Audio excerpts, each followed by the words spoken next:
Resumen del servicio dominical. ¿Qué sentido espiritual tiene la fuente de bronce para nuestra vida de fe? Segunda parte. Éxodo, capítulo 38, versículo 8. Pastor David Kwon. Para acercarnos a Jesucristo, debemos entrar por la puerta del tabernáculo, donde está nuestro buen pastor. En el tabernáculo está ubicado primero el altar del holocausto, donde el pecador lleva la ofrenda para su expiación. Al ingresar el pecador ve sus pecados esculpidos con cincel de diamante en los cuernos del altar, y al fondo mira la columna de nube y de fuego donde está la presencia de Dios. Pero por su pecado, no puede pasar del altar del holocausto. Con la imposición de manos sobre la cabra sin defecto, se le transfiere el pecado del hombre, luego ese animal es degollado porque la paga del pecado es la muerte. Después la sangre de la cabra se pinta en los cuernos del altar del holocausto y en las tablas del corazón del hombre. Al entrar el pecado en la cabra sin defecto,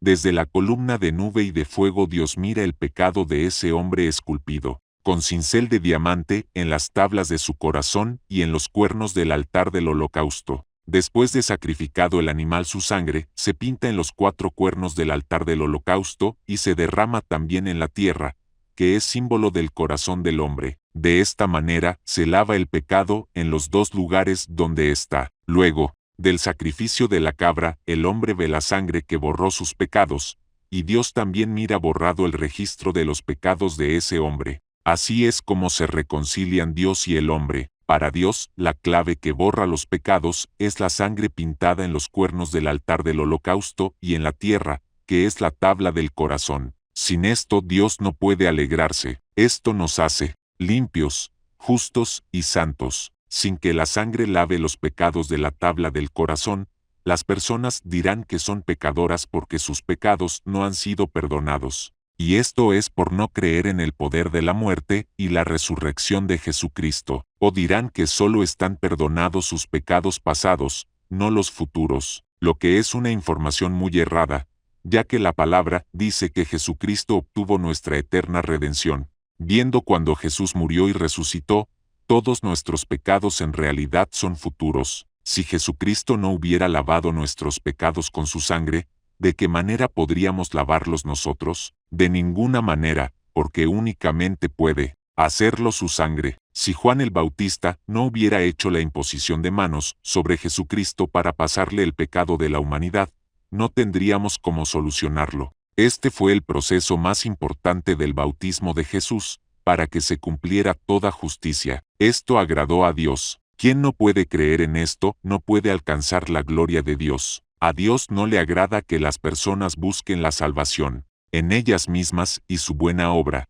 porque para Él únicamente tiene valor el sacrificio de su Hijo. ¿La sangre de Cristo está pintada en las tablas de su corazón, o no? ¿Está pintada también en los cuernos del altar del holocausto? Si es así, ¿es para tener la libertad de vivir como quieran, o para servirle a Dios? Apocalipsis, capítulo 1, versículo 6, dice que nos hizo reyes y sacerdotes para Dios. Esto es algo que no tiene nada que ver con nosotros mismos.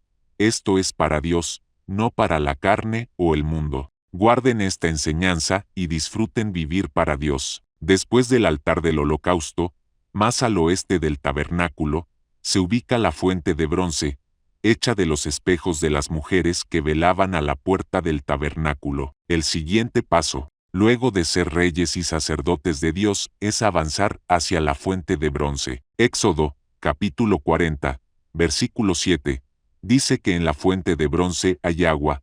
En el versículo 30 dice que esa agua es para lavar. A esta fuente no pueden llegar los que tratan de salvarse por sí mismos. El sacerdote es quien reconcilia a Dios y al pueblo, pero él también se ensucia con pensamientos. Satanás los engaña a ustedes diciéndoles que están haciendo alguna buena función en la iglesia, pero según Romanos, capítulo 7, ¿por qué les llega la confusión y el orgullo? No se vacían, se lavan delante de Dios y se alinean con Él. El trabajo que hacemos es santo, de Dios, no es nuestro para llenarnos de autoconfianza. Así Dios no los va a respaldar, porque la carne no le sirve a Dios, ella es enemistad con Dios. Aunque trabajamos para Dios, nosotros también pecamos espiritualmente. Entonces, ¿nos devolvemos para el altar del holocausto? ¿Hay más cordero que presentarle a Dios? No, todos nuestros pecados han sido perdonados una vez y para siempre. Por eso ahora Dios no es nuestro juez, sino nuestro Padre. Siendo reyes y sacerdotes para Dios podemos, habiendo cometido pecado, avanzar hasta la fuente de bronce, que es tener una comunión más cercana con Dios. Para restaurar la comunión con Dios, debemos llegar a la fuente de bronce y lavarnos con su agua, que es símbolo de la palabra de Dios. Muchos se miran a sí mismos en la fuente de bronce y ven su propia imagen. Pero esa fuente de bronce no tiene agua. Así solo es un espejo gigante que no tiene la palabra de Dios. La palabra en el servicio dominical siempre les muestra cómo están delante de Dios. Los que van a lavarse en la fuente de bronce son quienes están llenos de la palabra de Dios. ¿La palabra de hoy tiene el poder para reflejarlos y lavarlos? ¿Por qué la palabra no los lava? Si no los lava, entonces ustedes están en el altar del holocausto y no han avanzado a la fuente de bronce. Sin tener relación con el corazón de Dios, no se puede llevar una vida de fe. Segunda de Corintios, capítulo 10, versículos 11 y 12, nos enseña que la fuente de bronce no funciona sin el agua que nos refleje y lave. Si no les gusta la palabra de Dios, están menospreciándola para vivir felizmente con los ojos de Dios como juez, no como Padre. ¿Cuál espejo del mundo los corrige a ustedes? Ninguno, porque no tiene el poder para llevarlos a la palabra de la fuente de bronce, mostrarles en que están fallando y entregarles su poder. Debemos reflejarnos y revisarnos en la fuente de bronce, después debemos lavarnos para poder entrar al santuario y tener una comunión más cercana con Dios.